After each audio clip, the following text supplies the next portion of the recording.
Hello everyone! Welcome sa ating little channel. Ayun, medyo matagal-tagal na tayong hindi nakakapag-upload sa ating YouTube channel. Ako po si Myra na nakapunta dito sa US gamit ang K1 Fiancé Visa. Ayun, medyo marami na po ang nag-PPM sa atin at sasabi na sana gumawa tayo ng step by steps ng K1 visa process. Ayun. Then, gawan natin ng video. Bakit hindi? Ayun, di ba?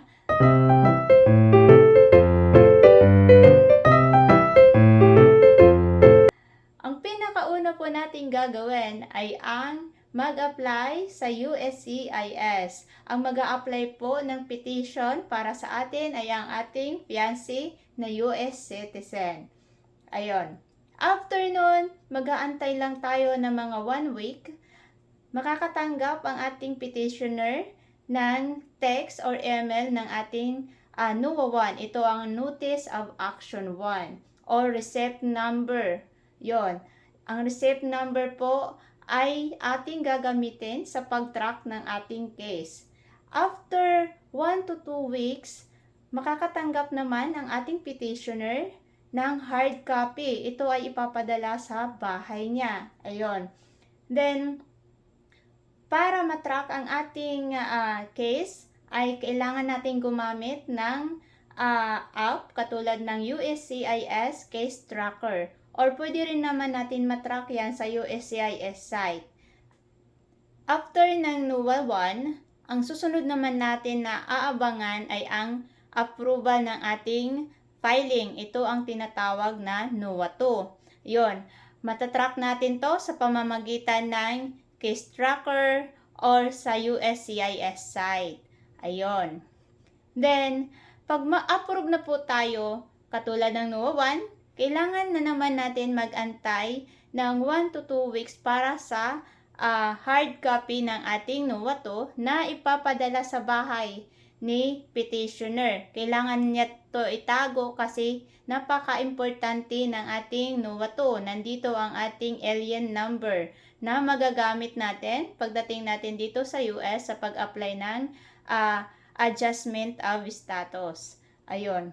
Pag meron na tayong NUA 2, ang susunod natin na aabangan ay ang case number. Yon, ang case number po ay manggagaling kay NVC. Yon, 3 weeks to 1 month simula nung tayo ay na-approve. Pag wala pa tayong natanggap na case number, kailangan na po natin mag-public inquiry.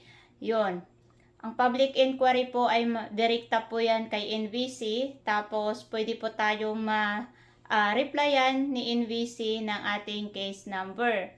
After ng case number, mag-aabang din si petitioner ng K1 FTP. Ito yung welcome letter na isi-send sa email ni petitioner. Pwede natin yan gamitin sa pag-medical kasi yung hard copy, matatanggap natin yan sa ating bahay kasi ipapadala yan sa atin.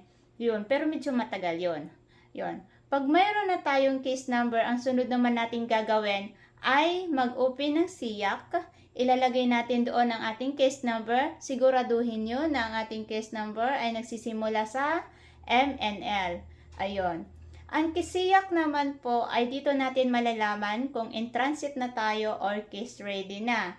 Ayun. Pag case ready na po tayo, pwede na po tayong kumuha ng mga legal documents, gumawa ng DS-160, at saka gumawa ng I-134 form. Ito ang declaration of support na manggagaling kay petitioner. Si petitioner po ang magpipill up niyan at saka pipirmahan niya. Ayun. Pag kumpleto na tayo niyan, pwede na tayong kuha ng medical appointment.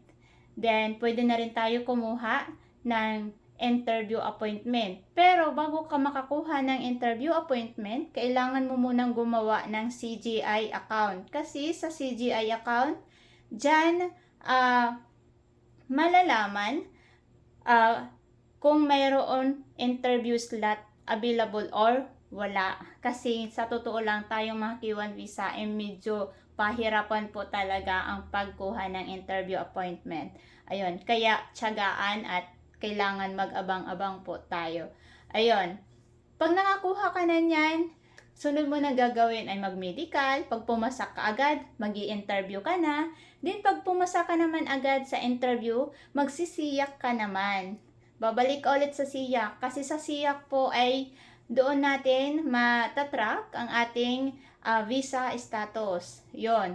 Doon din natin malalaman kung approve na talaga tayo, kung issue na tayo, at kung issue na tayo, mag-aantay naman tayo ng email ni Jonathan. Si Jonathan po ay representative ata ng embassy. Yon, siya yung nag-i-email sa atin ng reference number natin ng ating packet or yellow packet. Yon, tapos nakalagay na din doon kung saan ang pick up or delivery, kung may babayaran pa ba o wala. Yon, nandun din yung pangalan natin. Yun lang po ang ipapakita natin, yung email na yon ang ipapakita natin sa LBC or doon sa nagde-deliver sa atin. Ayun. Pag on-hand visa na po tayo, saka naman tayo kukuha ng CFO appointment. Kasi sa ngayon, hindi na po tayo po pwedeng kumuha ng CFO appointment nang walang on-hand visa. Kasi sa CFO appointment po ay hinihingi po doon ang ating visa number. At makikita lang natin yon sa ating passport. Ayun.